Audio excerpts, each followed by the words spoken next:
Hello and welcome to Unacademy.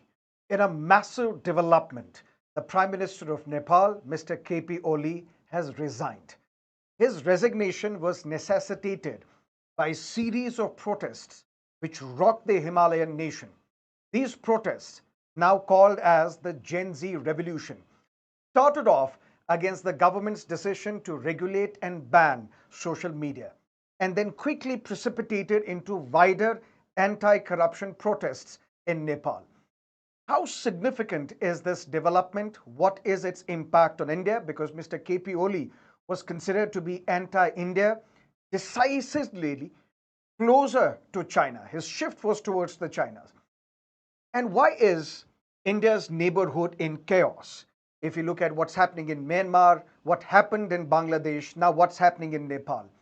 Does this mark the beginning of the revival of monarchy in Nepal? Is there a role of India's external intelligence agency, the RNAW, in these protests?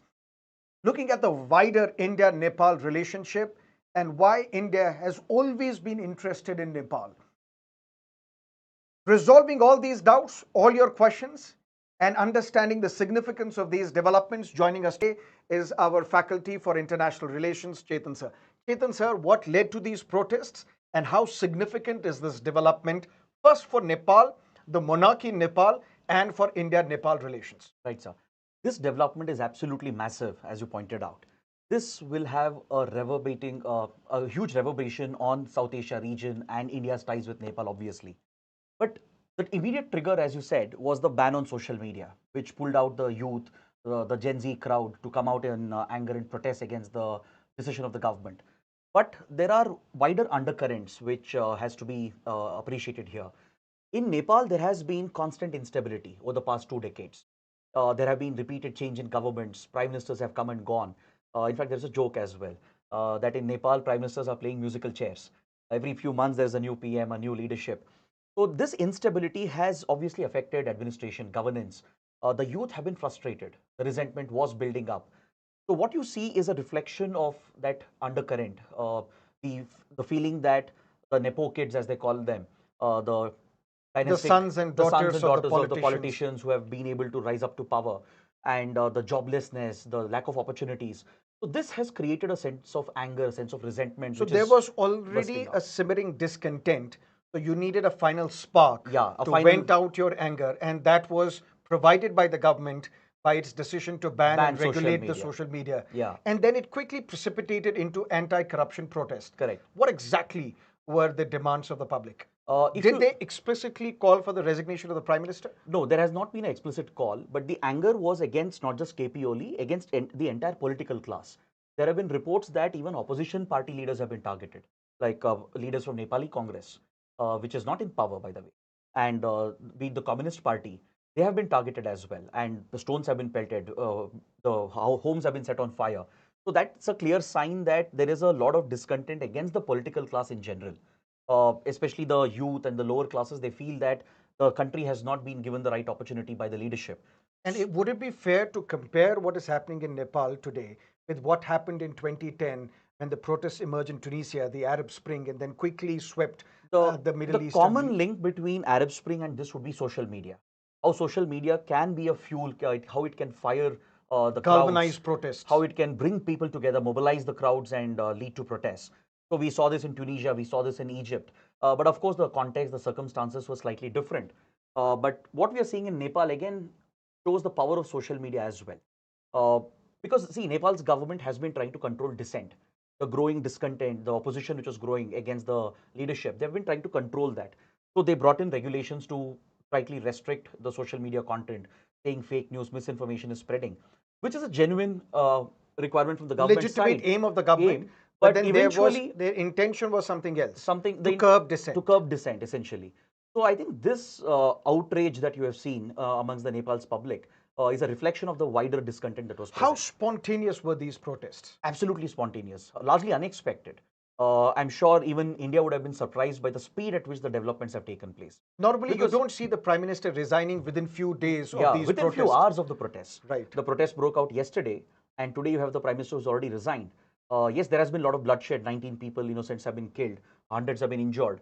When you compare this with Bangladesh, the protests, they dragged for several weeks before Sheikh Hasina fled the country.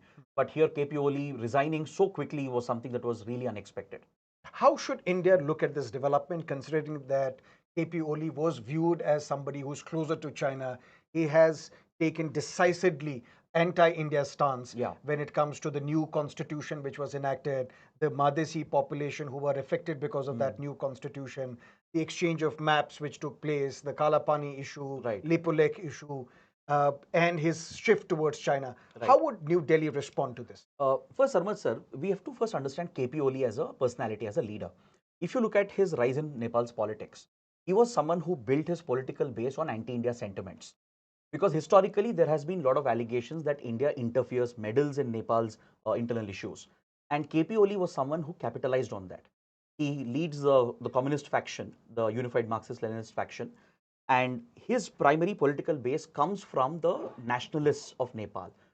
He has built the Nepali pride and identity, and he has created this sentiment that somehow India is responsible for Nepal's dependency on India.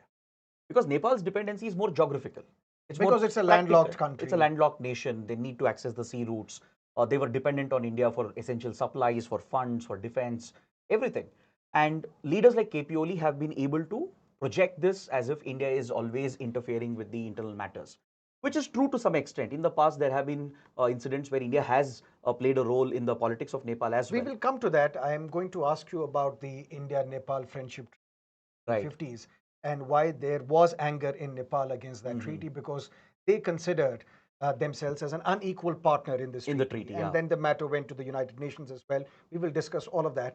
But currently, the development that we have witnessed in Nepal, should India heave a sigh of relief looking at the developments? Definitely, the change in leadership would come as a very welcome move by India. India would really appreciate leadership in Nepal, which understands India's strategic interests. KP Oli has been problematic over the past decade. He has been the prime minister 2 times before this. In 2016, he raked up the Kalapani Susta issue. He brought it up again in 2020 as well. As you said, he carried out a constitutional amendment, changed the map as well, and he particularly insisted on Kalapani being seen as Nepal's territory. Though these were smaller issues, India-Nepal had kept it festering over a period of time, but it was never a major dispute between the two countries. It was KP Oli who primarily raked up these issues and made this a nationalist agenda. And then the So, allegation of Nepal government that India has carried out the economic blockade. blockade, that's when the constitution was adopted. Right. When the Madhesi protests happened, it was KP Oli again who led the campaign that India was the one behind it. India was the one backing the Madhesis. And also, if you look at China's role here, KP Oli is someone who's been very close to the Communist Party, who's been very welcoming of Chinese investments, China's strategic presence in Nepal.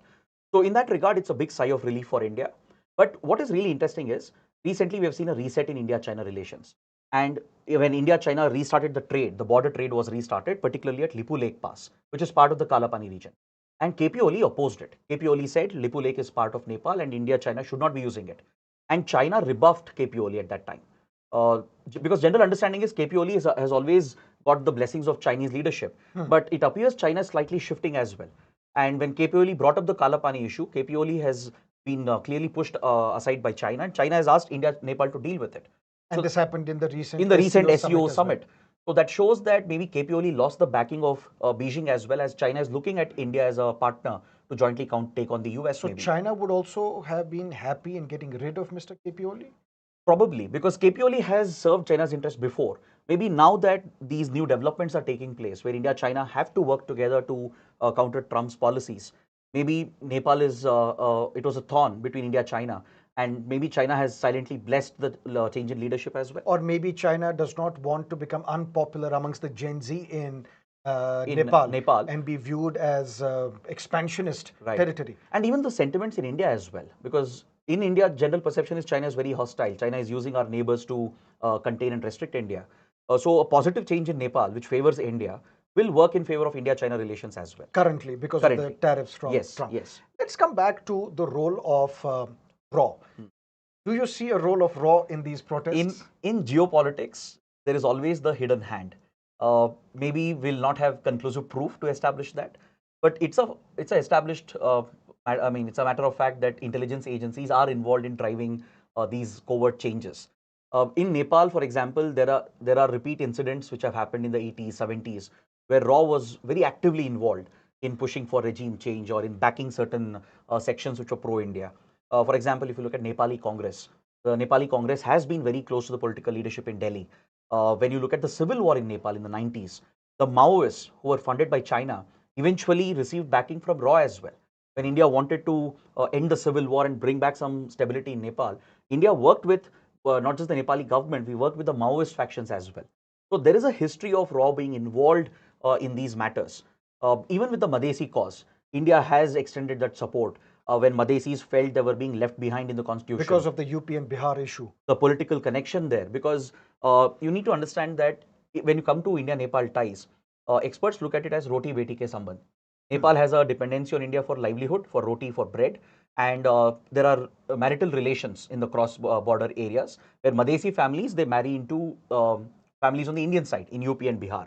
So there is a direct people-to-people connection. And the issue which affects the people of UP and Bihar in the border areas will have a political impact. Right. It will affect the political calculations in New Delhi as well. So Indian government has always given that priority for the Madhesi cause. And so RAW definitely gets involved over there. But to what extent have we played a role, that may not be clear.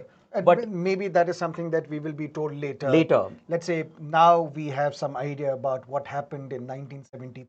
Right. When there was series of protests against the Chogyal dynasty in Sikkim, Yeah. which by the way has a Nepali connection Direct as well, connection. because then this is which triggered the Nepali establishment that if India Right. can interfere in Sikkim, They could probably might do the well same in, interfere with Nepal as well. To tell our audience, Chogyal was the institution of monarchy in Sikkim, and Sikkim was a protectorate of India. Protectorate in international law means when a stronger country will take care of a weaker country and protect that country diplomatically as well as militarily. So Sikkim was the protectorate of India. But then there was a series of protests in 1973. And the protesters were demanding good relations with India. They wanted to get rid of the institution of monarchy. And this is where there was a compromise. The government of India, the protesters, and then the Chogyal, the institution of monarchy, which led to some form of democracy in Sikkim. And then a pro-New Delhi political party, the Sikkimese Congress, won the election.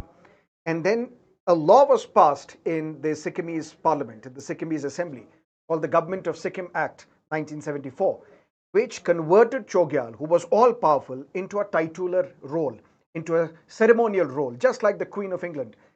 And then Sikkim became an associate state of India, which was something not envisaged by the Constitution, because Constitution spoke of either we can have states or we can have union territories or we can have acquired territories. There was no such concept of an associate state.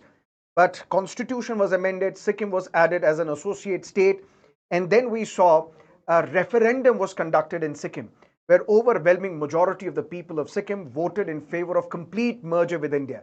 And that's how Sikkim became an integral part of India. And then in Sikkim, a law was passed and the institution of Chogyal was abolished. This ceremonial post was completely abolished. And that led to some sort of consternation in Nepal. And then Nepal also went to United Nations, Right. just like Switzerland did. This is where we have to look at the history of India-Nepal ties as well. During British rule, these Himalayan states that were there, be it Nepal, be it Bhutan, Sikkim, they were set up as buffers by the British. Primarily, they saw a threat from Russia. And India inherited this policy of setting up the Himalayan kingdoms as a buffer. Just like Afghanistan was. Yes, exactly. But for India, independent India, threat was not from Russia, threat was from China. China, which had annexed Tibet and overnight became a neighbor for India. So these small kingdoms were deeply worried in 1949, 1950, when Tibet got annexed. If the large kingdom of Tibet could fall, Nepal, Bhutan, Sikkim didn't stand a chance with China. And India was worried as well with China's aggressive expansionist policies. So that's where Prime Minister Nehru reached out to the Himalayan kingdoms, and there was a security partnership that was built, where India would offer security to these states. As you pointed out, Sikkim became a protectorate state. For Bhutan and Nepal, India, through the treaty that we signed in Friendship Treaty the of 1950. Friendship Treaty in 1950 with Nepal and 1949 with Bhutan, India guaranteed military support, defense, and Indian troops were deployed in Nepal. And there was a time where we would jointly patrol the borders of Nepal and Tibet. And it is this arrangement which created problems in Nepal later on, because presence of foreign troops is always a sensitive issue. It raises questions of sovereignty. But back then, the Rana dynasty, which was in power, was very close to the Gandhi family. very close to Prime Minister Nehru. So there was a good bond, a trust-based relationship existed at that point. And Nepal needed India to access the sea routes. Nepal needed funds from India. India was a big investor since then as well. So from 1950s to 1970s, everything was pretty smooth between India and Nepal. Problems started with the merger of Sikkim into the Indian Union, 1975. Immediately after that, Nepal's king, who was worried that India might do the same with Nepal, went to the United Nations, proposed that Nepal should be declared as a zone of peace. Essentially, it was an attempt to pull Nepal away from the Indian influence and the Indian dependency and try to take it slightly closer to China. China latched on to the opportunity, again, because by that time, 1962 war had taken place. And you might have heard of Mao's five-finger policy. Right. To keep Tibet firmly in China's control, the strategy is to meddle with the five extensions of Palm Tibet. and five fingers. Yes. So that includes Ladakh, Nepal, Bhutan, Sikkim, Arunachal Pradesh. So China has been deeply interested in Nepal. And also there's one more reason. Nepal also serves as a refuge for Tibetan refugees. Just like India has taken in Tibetan refugees, there are few Tibetan refugees settled in Nepal as well. China wants to keep a close eye on them. So China was eagerly looking for a gap to develop in the India-Nepal ties. And that was in 1975. And since then, China started playing a much bigger role. China went ahead to become a big investor, started supplying arms and weapons. And we saw a clear shift coming from Nepal's royal family that ruled the country at that point. Because it was a Hindu state, a Hindu monarchy. And traditionally, it should have been aligned with India. But we saw that shift happening in 1970s, where Nepal started playing the India card, the China card against each other. Can you also throw some light on that fateful night when the royal family was assassinated? The legendary story goes that there was a woman involved. Right. And that woman may have been the mole of Oren AW. Yeah. Whether that is true or not, we don't get into that speculation or that conspiracy theory. But the killing of the entire family in a night. In a night. Can you throw some light on that? Again, we have to slightly go back and look at the background. So 1970s, this had happened, where Nepal was trying to play India versus China. Then what happens? India was not able to trust Nepal again after this, when China was allowed to play a bigger role. Because this was a huge threat for India, China playing a direct role. In 1980s, we saw a push by India to end the monarchy in Nepal, to push Nepal towards a multi-party system, a democratic system. And that's where the Madhesi issue got raked up. Until then, Madhesi issue was never a prominent political issue for in our Nepal audience. as well. Can you say who are these Madhesis? Madhesis are the native ethnic community found in the Terai belt, the Nepal plains, which extends into the border areas of UP and Bihar. And Madhesis usually marry into Indian families, as I was mentioning. So there is a very deep cultural bond, people-to-people relationship. So what did Nepal and the political establishment in Nepal do to these Madhesis? In Nepal, there is a clear ethnic divide, and as well as a class divide exists over there. The royal family, the Rana dynasty which was in power, has always been closer to the Pahadi community, primarily the hill dwellers. So be it in Nepal's politics, in Nepal's economy, they are the most influential. Whereas the Terai region has been neglected. The southern part of Nepal has largely been neglected. And even in terms of political representation, Madhesis haven't got their due rights in terms of development, in terms of project allocation, political representation, fund allocation as well. So Madhesis do have a genuine concern that they have not been treated equally on par with the Pahadis. The same sentiment was shared by the forest-dwelling tribal communities as well, the Janjatiyas. It was this sentiment which was tapped by the Maoists, who started gaining ground by 1980s. So in the 80s, it was alleged again that RAW was instigating Madhesis to block the roads. Because what happens if the border roads are closed between India and Nepal, Nepal's economy is stifled. Yes. It will come crashing down because it has almost 100% dependency on India. Landlocked. And the open borders that we created, by the way, this is the only country with which we have open borders, completely open borders, no hard border controls. You don't need a visa, right? An Indian can just go to Nepal and Nepalis can come down to India. We extended national treatment as well in the 1950 treaty.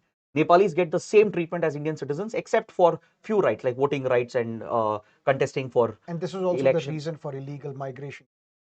Come via Nepal. Via Nepal as well. Yeah, the route has been misused. So in the 80s, when these developments were taking place, there was an attempt to choke Nepal economically to try and push for political changes. This is where the allegation comes that India was doing this. India was behind the Madhesi blockade, the road blockade which happened. Once the roads are cut, the economy comes crashing down. Nepal's GDP went down by 8-9%. This was in 1980s, which was a huge economic crash. And immediately we saw a change where multi-party politics was introduced. That's where parties like Nepali Congress came up. But how did the monarch give up his power? This eventually leads up to the Maoist civil war, the royal family massacre that you were referring to, and then the changes that happened in 2005, 2006. So this is where China got active as India was gaining the upper hand through the Madesi blockade and the multi-party democracy was introduced. So this was creating a concern for China. So China backs the Maoists in 1990s, triggering the civil war. And it completely devastated the country. It was a decadal war, lasted for 10 years. And Nepali army had a very difficult time to put down the Maoist movement. So that's where India got involved. We supplied arms and weapons to the Nepali army. We were providing intelligence as well to tackle the Maoist problem. Links were developing between Indian Naxals and the Maoists in Nepal. So it was becoming a threat for India as well, plus the Chinese involvement. So this is where it is alleged again, RAW played a direct role where we got in touch with Maoists, the leader of Maoists, Prachanda, who later became a good friend of India. Prime Minister as well. Prime Minister as well, at one point was leading the Maoist faction and was against Indian interests. And then captured political power. Power as well. And India managed to cultivate him. There are reports that he eventually became a raw asset funded by India so that we could wean the Maoists away from Chinese influence. That's how we could bring the civil war to an end.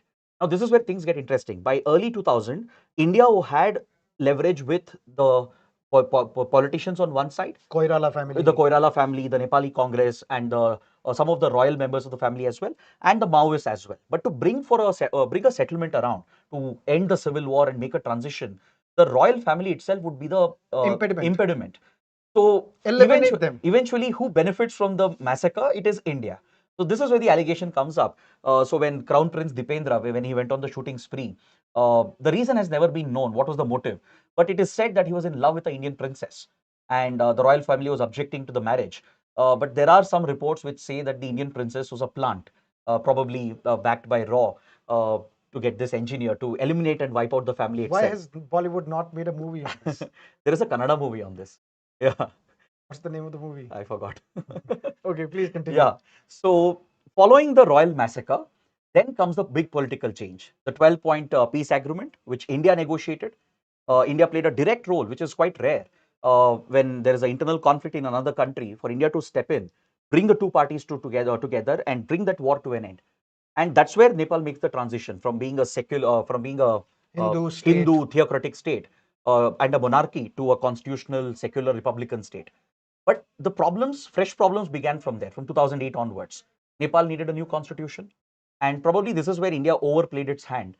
India started directly meddling with the constitution making process. How? For Madhesis, India wanted greater representation to be provided. Now, this is not for India to dictate. Now, imagine if, let's say, the British were dictating to India how the constitution of India should be drafted. But we also have to keep our interests in mind. India has to keep its interests in mind, but there's a limit to what you do in a neighboring country. You shouldn't directly get involved in the process of constitution making, which is seen as something which is a sovereign right of that nation. And when the Constituent Assembly was being meddled with, when repeatedly prime ministers were being changed, there were allegations that India was behind it, that India was rallying support for different leaders, different parties, toppling the interim governments, changing the presidents and prime ministers. That created a lot of backlash, and the anti-India sentiment started growing during that period. So that leads to the rise of KP Oli. So all these events are interconnected in a way. So what is the public sentiment in Nepal? Is it decisively anti-India? I don't think so. I don't think so, because Nepalis have a civilizational connect with India.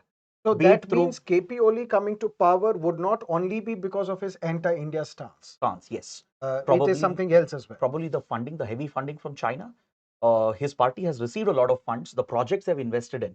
There are reports that politicians from KP Oli's party have directly benefited from Chinese funded projects. It was under KP Oli that Nepal joined the Belt and Road Initiative. You take the hydropower sector. Nepal is a Himalayan state. It has tremendous hydropower potential. India has tried for many years to invest in hydropower projects, but we have never seen that scale of success. Somehow, whenever India pushes a project, there are protests on environmental grounds, on social grounds because of displacement issues, Not etc. when China gets Not involved. when China gets involved. So this is where there is a allegation that China is probably behind these protests, trying to block Indian influence. And China has played such a big role, even culturally as well. You take a site like Lumbini, the birthplace of Lord Gautam Buddha. India wanted to develop Lumbini as part of the Buddhist Circuit initiative, as part of a soft power diplomacy. China takes over that project, and China funds the redevelopment of Lumbini. A communist state. A communist state, a religious site. So this was very disturbing for India. And we also see China's road and rail projects, right from Tibet reaching India's borders with Nepal. This is a direct strategic threat.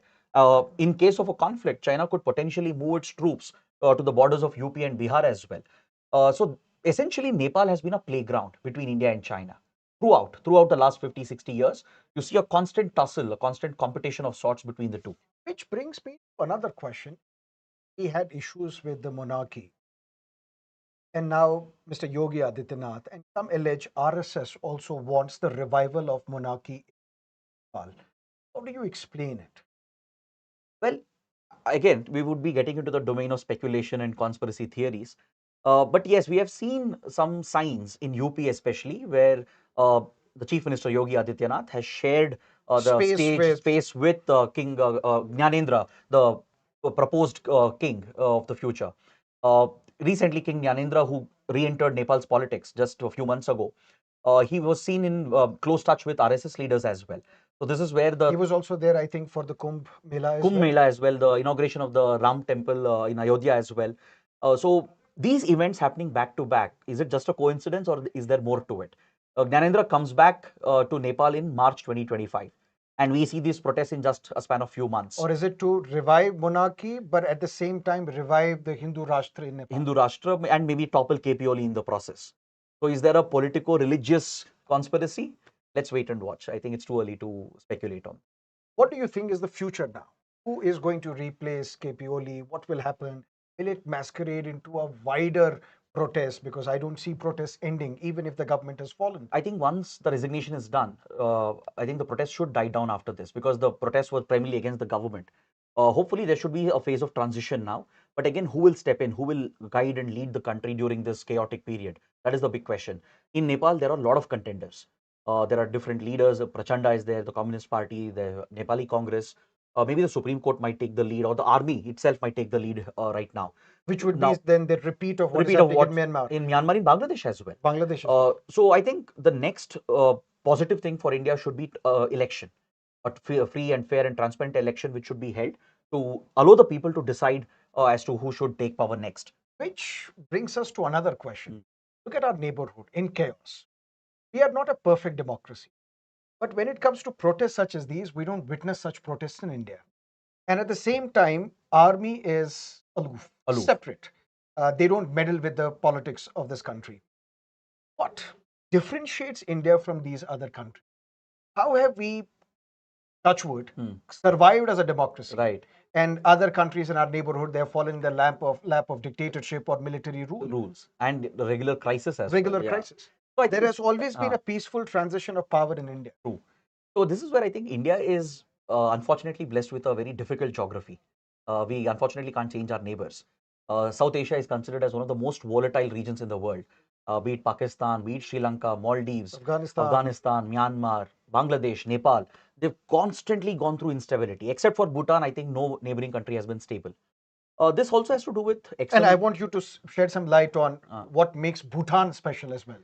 Bhutan has been a country which has been very aloof from the global world order. It has always been a very trusted partner of India. We have a model relationship with Bhutan. And Bhutan has embraced India's guidance, India's leadership. It has never directly threatened Indian interests. So that is what sets Bhutan apart. Even today, Bhutan doesn't have ties with China. It doesn't have ties with any of the P5 countries out of respect for India. And India was running Bhutan's foreign policy until 2007. So that's the reason why Bhutan remains safe and stable. But Nepal and let's say Sri Lanka, Maldives, they've always been playing India versus China. So I think this is the end result. When small countries get caught between two giants playing a much bigger game, the result is chaos. And also this has to do with the colonial history as well, the backwardness, the underdevelopment in our neighboring countries, and the division, the social divisions on communal lines, ethnic lines. That's what makes South Asia so unstable. And coming back to what keeps India the way it is, And despite the chaos, I think this is is it where because of the founding fathers of India's republic, the how they founding focused on building institutions? exactly the founding ideals of India as well, how the nation was united, the institutions that were created, which holds the country together, and how the military has never been politicized. The army itself has stayed away from getting directly involved in politics, and the focus on welfare state model is what I think gives hope to the people. We never see such protests happening in India. Maybe You can say people are lazy, people are, or rather they are not too keen on such street action, coming out on the streets and expressing their anger. But even though there have been triggers in the past, we usually don't see such kind of mass protests in India. And I think that has to do with the belief that people have in the institutions as well, in the Now, in the electoral process, in the judiciary. So that's why I think we should be grateful to be in a country like India. and coming back to the role of social, the twin-edged sword. Hmm. It can be used to fuel protests, genuine protests, but it can also be used to destabilize the government. Should social media then be regulated? And if yes, how? India has tried this And model we can also take with, a look at some of the questions if the students have some questions. right. Please continue, sir. So yeah, you're raising the question about social media, right? How to regulate? What's the concern? We definitely know social media can be a platform which can be blatantly misused to spread fake news, promote misinformation, and we have seen the Arab Spring movement. In the Arab Spring movement, we have seen instances where foreign powers hijacked the revolutionary movement and they tried pushing for regime change. For example, you look at the civil war in Syria or what happened in other West Asian countries, Libya, Libya Gaddafi, as well. These were largely engineered protests where social media was misused by external powers. Maybe Tunisia was a different case. It was very organic. spontaneous. That was the start of the fire of Arab Spring. It spread to Egypt. Maybe even then it was it was little organic. But Western Egypt, there was no role for United States to go for a to regime change, regime change, yes. to bring In that. fact, Hosni Mubarak was very close to United States So at that that is point. why those protests which emerged in Egypt, that was considered to be the beginning of an end of American monopoly in Middle Monopoly in East, the Middle East, yes, because Hosni Mubarak was considered to be very close. very close to And them. then it led to the rise of Muslim Brotherhood. But then army there also, Right. Sisi captured power, Muslim Brotherhood, their leadership was Yeah. arrested. So how do we regulate social media? So the IT rules that India has brought out, uh, it does provide a good template to regulate social media platforms, but it does raise a lot of concerns On that dissent? dissent, opposition, criticism, can the government misuse the provisions? But at least these companies definitely they have to be registered in the country. They should have an office in the country. I think this is not an unfair expectation. There should be a When grievance redressal grievance officer. redressal officer, there should be a point of contact whom the security agencies can reach out to if, let's say, a content has to be taken down, if it's illegal or if it is inciting violence. So these rules have to be tempered with. I mean, there should be a balance between protecting freedom of speech and ensuring that you meet the security interests as well. So if you have an independent judiciary and if you have a very strong civil society and with some moderate regulation, social media, I think the threats from social media can be handled better. Thank you so much, Chetan sir, for staying with us, and thank you all of you for staying with us. Massive development in Nepal. What it bodes for the future, we'll have to wait and watch. But maybe a good day for New Delhi, getting rid of KP Oli, who was a thorn in India-Nepal relations. If you have any questions, comments to make, do let us know in the comment section. And do not forget to like this video and subscribe to our channel if you haven't yet. We'll see you again. Till then, have a great time. All the best. Bye-bye.